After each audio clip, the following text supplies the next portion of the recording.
കഴിഞ്ഞ ദിവസങ്ങളിൽ നമ്മുടെ അയർലൻഡിലെ അടുത്ത വർഷത്തേക്കുള്ള ബഡ്ജറ്റൊക്കെ പ്രഖ്യാപിച്ചായിരുന്നു കേട്ടോ. നമ്മൾ സാധാരണ എപ്പോഴും സ്ട്രേറ്റ് ഒക്കെ അതിൻ്റെ ഒരു അപ്ഡേറ്റ് ഒക്കെ തരാറുള്ളതായിരുന്നു. ഇത്തവണ കുറച്ച് ഡ്യൂട്ടി തിരക്കൊക്കെ ആയിട്ട് പറ്റിയില്ല.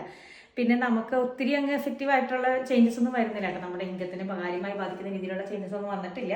എന്നാലും കുറേയൊക്കെ നമുക്ക് പോസിറ്റീവ് ആയിട്ടുള്ള കാര്യങ്ങളുണ്ട്. അപ്പോൾ അതൊക്കെ എന്തൊക്കെയാണെന്ന് നോക്കാം. ആദ്യത്തെ കാര്യം എന്ന് പറഞ്ഞാൽ നമ്മുടെ മിനിമം വേജ് 65 സെന്റ് കൂട്ടിയിട്ട് 14.15 ആക്കിയിട്ടുണ്ട്. 14 യൂറോ 15 സെന്റാണ് ഒരു മണിക്കൂറിനുള്ള സാലറി വരുന്നത്. അപ്പോൾ പുതുതായിട്ടൊക്കെ ജോലിക്ക് പെട്ടെന്ന് ആദ്യത്തെ കയറുന്നവർക്കൊക്കെ ഉപകാരപ്പെടും. അതുപോലെ തന്നെ ബേസിക് സാലറി കൂടിയതിൻ്റെ ഇതിൽ ഒരു ചെറിയൊരു പുഷ് വരുമായിരിക്കും എംപ്ലോയീസിന് ബാക്കിയുള്ളവരുടെ ശമ്പളം കുറച്ച് കൂട്ടാനായിട്ട്. അപ്പോൾ അത് 14.15 ആക്കിയിട്ടുണ്ട് കേട്ടോ. പിന്നെ വന്നേക്കുന്നത് നമ്മുടെ US റേറ്റ് ബാൻഡിൽ ചെറിയ വ്യത്യാസം വരുത്തിയിട്ടുണ്ട്. 2% ബാൻഡ് ഉള്ളത് 1318 യൂറോ കൂട്ടിയിട്ട് 1318 യൂറോ കൂട്ടിയിട്ട് ആ ബാൻഡ് 28,700 വരെ നമുക്ക് 2% കൊടുത്താൽ മതി.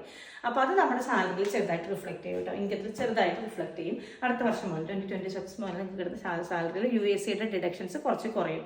പിന്നെ അതുപോലെ തന്നെ വളരെ എഫക്റ്റീവ് ആയിട്ടുള്ള തോന്നിയ കാര്യമാണ് നമ്മുടെ 3rd ലെവൽ എഡ്യൂക്കേഷൻ ചെയ്യുന്ന കുട്ടികൾക്ക് ഒരു വർഷം കൊടുക്കേണ്ടിരുന്ന ഫീസ് 3,000 യൂറോ ആയിരുന്നു. അത് 500 യൂറോ കുറച്ചിട്ട് ഒരു വർഷം 2,500 യൂറോ ഒരു കുട്ടി കൊടുത്താൽ മതി. അപ്പോൾ ഒരു 4 ഇയർ കോഴ്സൊക്കെ ചെയ്യുന്ന ഒരു കുട്ടിയാണെങ്കിൽ നമുക്ക് 4 വർഷത്തേക്ക് 500 വെച്ച് കുറവ് വരുമല്ലോ. അപ്പോൾ തന്നെ 2000 യൂറോയുടെ കുറവ് വരും. അത് നല്ലൊരു എഫക്റ്റീവ് ആയിട്ടുള്ള ഒരു കാര്യമായിട്ട് തോന്നുന്നുണ്ട്. അതുപോലെ തന്നെ നമുക്ക് സ്റ്റുഡൻറ് ഗ്രാൻറ്റുകൾ കിട്ടും. അതിനെക്കുറിച്ച് നിങ്ങൾക്ക് ഡീറ്റെയിൽ ആണെങ്കിൽ പറഞ്ഞാൽ മതി, നമ്മൾ വീഡിയോസ് ചെയ്യാം. ആ സ്റ്റുഡൻറ് ഗ്രാൻറ്റ് കിട്ടുന്നതിന് ഒരു ഫാമിലിയുടെ ഒരു ഇൻകം ക്യാപ്പ് ഉണ്ട്. ആ ക്യാപ്പും കൂട്ടിയിട്ടുണ്ട്. അപ്പോൾ കൂടുതൽ കുട്ടികൾക്ക് ഇൻകം ആ ഒരു സ്റ്റുഡൻറ് ഗ്രാൻറ്റ് കിട്ടാനുള്ള ചാൻസും കൂടിയിട്ടുണ്ട്. പിന്നെ നമ്മുടെ റെന്റൽ ടാക്സ് ക്രെഡിറ്റ് 1000 യൂറോസ് നമുക്ക് കിട്ടുന്നുണ്ടായിരുന്നല്ലോ. അത് അടുത്ത 2028 വരെ 2028 വരെ കണ്ടിന്യൂ ചെയ്യുന്നുണ്ട്. അപ്പോൾ ഒരാൾക്കാണെങ്കിൽ 20,000 യൂറോ, നമ്മുടെ ഫാമിലി ആയിട്ട് രണ്ടുപേരും കപ്പിളായിട്ടാണെങ്കിൽ രണ്ടുപേർക്കും കൂടി 2,000 യൂറോ കിട്ടും. അതൊക്കെ എങ്ങനെയാണ് ക്ലെയിം ചെയ്യേണ്ടതും അതിൻ്റെ ഡീറ്റെയിൽസ് ഒക്കെ നമ്മുടെ മുന്നത്തെ വീഡിയോസിലൊക്കെ ഇടപെട്ട് നമ്മുടെ യൂട്യൂബോ ഫേസ്ബുക്കോ നോക്കിയാൽ നിങ്ങൾക്ക് ആ വീഡിയോസ് കാണാം. അതുപോലെ തന്നെ നമ്മുടെ മോർഗേജ് ഇൻട്രസ്റ്റ് ടാക്സ് ക്രെഡിറ്റ് കഴിഞ്ഞ വർഷം ഇൻട്രൊഡ്യൂസ് ചെയ്തതാണെന്ന് തോന്നുന്നു. അത് 2 വർഷം കൂടെ കൂട്ടി കണ്ടിന്യൂ ചെയ്യും. അതായത് 2025-ലും 2026-ലും നമുക്ക് മോർഗേജ് ഇൻട്രസ്റ്റ് ടാക്സ് ക്രെഡിറ്റിന് അപ്ലൈ ചെയ്യാം. അതുപോലെ തന്നെ HSC ഹെൽത്തിന് വേണ്ടിയിട്ട് അവർ കുറച്ച് ഫണ്ട് മാറ്റി വെച്ചിട്ടുണ്ട്. അപ്പോൾ HSCയിലോട്ട് 3370 പുതിയ പോസ്റ്റുകളിലോട്ടായിട്ട് ഫണ്ടിങ് കൊടുത്തിട്ടുണ്ട് കേട്ടോ. അപ്പോൾ അത് ഹോൾ അയർലൻഡിലേക്കാണ്. അപ്പോൾ അത് എന്നാലും ചെറിയൊരു എഫക്റ്റ് വരുമല്ലോ.